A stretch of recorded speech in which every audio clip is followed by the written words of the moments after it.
Resulta sa budget hearing kanina ang paglilipat ng sobrang pondo ng PhilHealth sa National Treasury kahit may utang pa sila sa mga ospital. Pati ang health benefits na binibigay nila sa mga miyembro, naliliitan daw ang mga kongresista. Nasa frontline ng balitang yan si JC Cosico. Ang mga deductions ay hindi na maramdaman ng taong bayan. Short of saying, lugi pa sila sa binabawas na contribution sa kanila buwan-buwan. Yan ang harapang hinaing ni Agri Party List Congressman Wilbert Lee kaugnay ng mga benepisyo ng mga PhilHealth member. Sa pagdinig na House Committee on Appropriations kanina, pinakita sa hearing ang hospital bill ng pasyente na sumailalim sa radio frequency ablation with 3D mapping na isang klase ng heart procedure. Umabot daw sa halos 471,000 pesos ang bill ng pasyente. Pero nasa 24,000 pesos lamang ang kinaltas ng PhilHealth. Ayon sa mambabatas, maraming pasyente ang PhilHealth nakakarampot lang nakakuhang benepisyo sa state insurer. Ultimo raw MRI at CT scans, hindi rin kasama sa kinocover nila.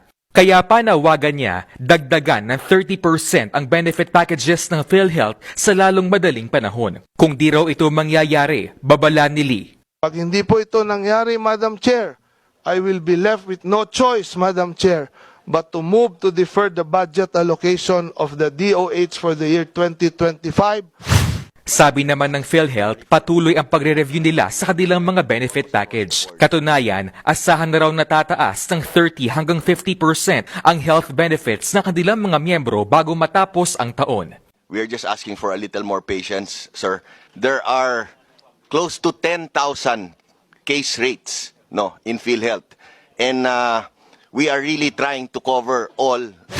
Naungkat naman ulit sa hearing ang pagsasauli ng halos 90 billion pesos na excess fund ng PhilHealth sa National Treasury. Pero giit ng ahensya, hindi nito maaapektuhan ang operasyon nila. Dahil sapat naman daw ang pondo ng PhilHealth na pantustos at pandagdag sa mga benepisyo. Sa ngayon, nakapag-remit na raw ang PhilHealth ng 30 billion pesos sa National Treasury. Sa Oktubre at Nobyembre naman nila ibibigay ang balanse pang 60 billion pesos. Pero ang pagsasauli ng pondo, pinalagan ng ilang mambabatas. Nabisto kasi na may utang pa pala na 36 billion pesos ang PhilHealth sa mga government at private hospitals na ilang taon na raw hindi pa nababayaran.